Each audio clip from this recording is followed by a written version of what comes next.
They say some people don't they call innocent Biafras. They call them, they tell them say they be ESN and Biafra army. They tell them also they dey inside bush, they fight. He say, when they call you, they go demand make you buy them bullet. He say, if you buy them bullet, or they go bring one story, come tell you say person can't report you. For that reason, make you buy them bullet, make they forget the issue. This is happening in Biafra land. Let's go and find out how this thing they happen and waiting they go on. Hello my wonderful people, welcome back to Balabas GC. If today not the first time they come across this wonderful channel, you are highly welcome. Ɓéén we dey here, they bring you update back to back as they hot. This one will carry come today. They say that some group of people they call innocent Biafrans. They tell them say somebody can't report them for their office. And say if the person no buy them bullet, they know they go come carry the person. And this is a way of maybe they collect money for our people hand. And the ESN and Biafra me don't come outside, come declare say this thing, this voice where they go viral now, say no be them, say they no get any hand on it and they no go business to do with it. So many body discuss this voice where we say when they spread everywhere, they tell people say maybe they can't they pay money or person report them for their office. That's why we'll come out here to come tell una maybe Biafrans be careful. If you receive this kind of call, make sure say you put them on record, and after finish the record, make sure say tell the person say be criminal, because Biafra Liberation Army and Biafra ESN and other resistance fighters don't come outside. They can't say they don't know anything about this voice. We will play the voice note, may you hear waiting they talk for inside this voice note, and we will come back and continue. Let's listen to the voice note together. Hello.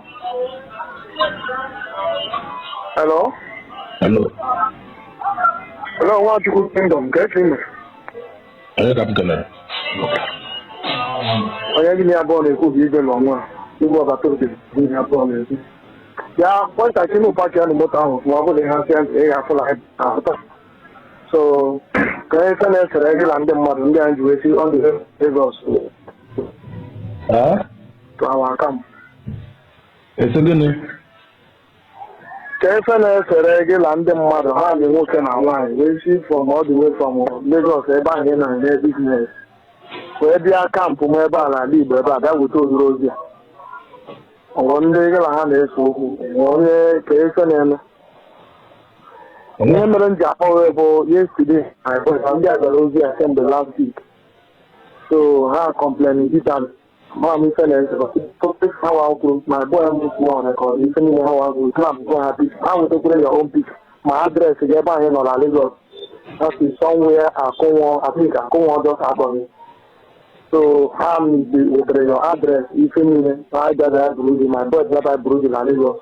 I put my boy over, probably see my boy, I got my boy, balance. Madam, that's why my boys after how I got everything. See, I want to roll. I can go come back with that. So, after I come back to the yesterday, where was my boys? How am I Jesus? Because I had to go declare with you, Siana. So, we decided to I put a high or patrol. Whereby you and after my hand is long, I have so what I say, you do my boy, half I get some balls, but I can't put a man with the network. And go to a regular year. Yeah, you will see from all the way from Lagos, yeah, people try you to do here. I'm dead and they have to go. I'm big and a local business. I'm before. Okay, you know, if you're back, I have half a thing. I'm a cool, but hard that I can't buy really any kind of validation. That's a lot of things. In fact, we are not shortcut, but I'm small record recently have a room for my boy. Record where it's not to go happy because I'm the dance from line. I know because I'm able to come and carry. And I put a idea with a complex people 1 year old. We get a online against the person. But we go to Loya, they are against ESN. Come make you right. But I think when I got that one meeting within that diaspora, I got an eye, I was not blending account to do any kind of allegation. I did the owner, yes, evidence, record, listening. I need to look guy on. So now number here on WhatsApp. Yes. Good. If you get a bubble to press to be on my voice, I can send the information on WhatsApp. You be an small. What from my phone, my big phone. What sent there come for I'm from that.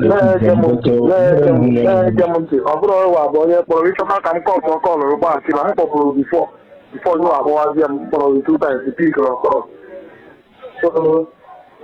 Then, bro, I'm going to suggest some balls pass oh, Chineke, then, oh, onion logo, onion logo, or go in the double number or whatever, Nakagi, other. Mafu my call, but more people are to be able to game of worker. Oh, just suddenly issue to talk at 5 o'clock, able to take a brew with that. And he's a ram. My brother, every fine arrow. So he has not be a very cooperative with us. 9 is a bomber. I believe they go right 10 packets of more. I send the regular information on me and over and back. You and Roman big phone, send the regular WhatsApp. You did evidence, Naka. If you want to roll the other, I roll the other. If you want to get a real do but the man is evidence. We have one day. Oh, because in the Amara, my boy was small because he didn't know how to snap one of it. In fact, I said, half of my boy. Now, my friend, go, my boy. I was talking about to say I had a load. So that is it, because half of my boys, so half of my boys for 1 million 5.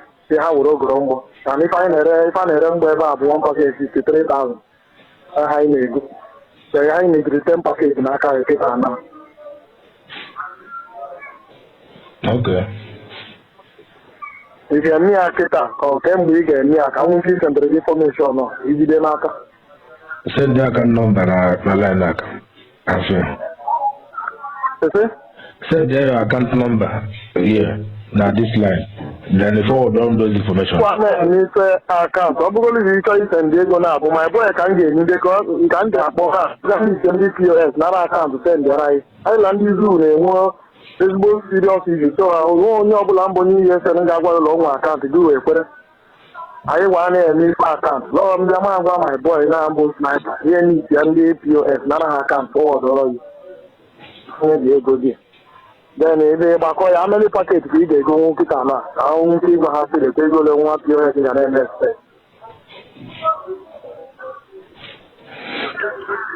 Huh? But you can check some order. Can't check some order much. Can't get book you take. I'm going to 1 packet book is 3,000. Now I'm going to take it. I see the loan. So I'll go and use account again. I'm going to take it. Huh? How does your mother support? Yeah, sniper. Yeah, go to Garamo only I pass he lost because I'm not doing because you're not going or you're not doing because I'm only a boy. I don't have no relax here. You know, Wátćh. How many packets can you go? I will take it. Huh? Can go 1 packet. 1 packet 63,000. You got your good and you go mark. I think you got your good. I can call to a phone now. Call to a phone line. You might like what the iPad call. Because I hope I'm moving me for the buyer. Because all the woman as an amnesty for the buyer of a voice. You go. Good looking here. Anyway, it's not yet coming because you know when you introduce well. Can I have more business? And I give you a bonus who be go long. You go back to the Academy bonus who ESA commander. Whatever can acquire a room. Okay. You go back to it. Okay. Now again, it's not going to my boy will have 4 hours. But always, take 1 packet, you go 1 packet, 63,000. I remove my go now. You must go and acquire by. I need to not a bomb. I won't buy say I didn't go. You can why you. Yeah, 10 packets. I say now some meaning with 1 packet. Or I put in 10 packets. You can see how many packets you get. They will have 1 packet. It's a slap on my face.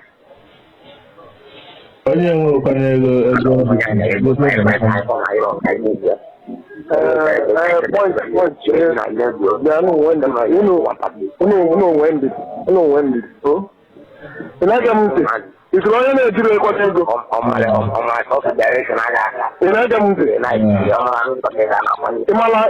I want to go to la police in this zoo? Police in this zoo. Monia, Mikey, or Docha, take your side. Malamu with my power, you call after you. Long after the information on email, what I need to then I'm going to be now because I'm going to be Makalamba for web and the other no, now for that, for you, register. So I'm not for that. Indian Delija Madija for free. Most one I Kusifa, my boy said you have. I tell how I will ever because all the noise that deny about going there for that, and then I jar. That's what it is. Malabo support why now. At least I'm always so I mean anything. Because London do the carry, no Lagos, no Abuja everywhere, man, no that from the mafia. Yeah, about 3 years and the night I don't know mafia about that.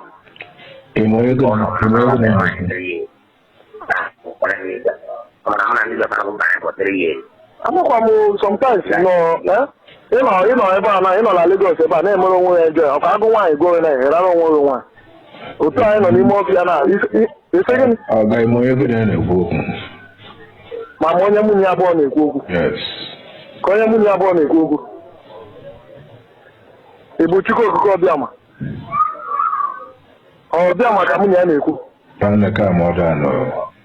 Ngwa gwa onye nwunye ya na-ekwu. Na-ezukwara ike. Ka onye nwunye abụọ na-ekwu. Gwa m onye nwunye ya na-ekwu. Na-ezu ike. Onye nwunye na-ekwu. Na-ezukwata ike nwanne ka onye nwunye ya na-ekwu na-egwu na ụmụ ka nka wanye na-egwu zuo n'ike unu ejizina ihe na-ewere eme mpụ na arụ. Yeah, my wonderful people, welcome back as you don't listen to that voice of this Furefu people where they claim say na them be ESN and they use this in they talk to our people, they make our people they fear for inside the matter. This one, that's why we come here to bring them to tell them say if you die among of those people where they do this thing, wapaka wana not fair before waka mado. Remove your hand for inside this art where they do. If you want be the real people, go join them and they do what they do. If you not want be, then step aside and stop calling people and ask them for money. This kind of thing, you know, suppose they happen at this time. So however, my people will bring the information, may you know what thing they happen. Share this video because they say Onyuri and Rocco Adiachoke, maybe not the people who know like what ESN they do and inside or waiting Biafras they do. That's why they do this thing. But however, I will share the video so that other people go get the information in case of this kind call come for you. No fall for it and no fear for it. You understand? Try to record them and make sure say you send them across. Mostly bring her up, contact the word. Say you waiting they happen, no, they don't come again with another format. Okay, my people, we'll see you for another update. Maybe try to share this video and make sure you follow this page and subscribe to our YouTube channel. Thank you.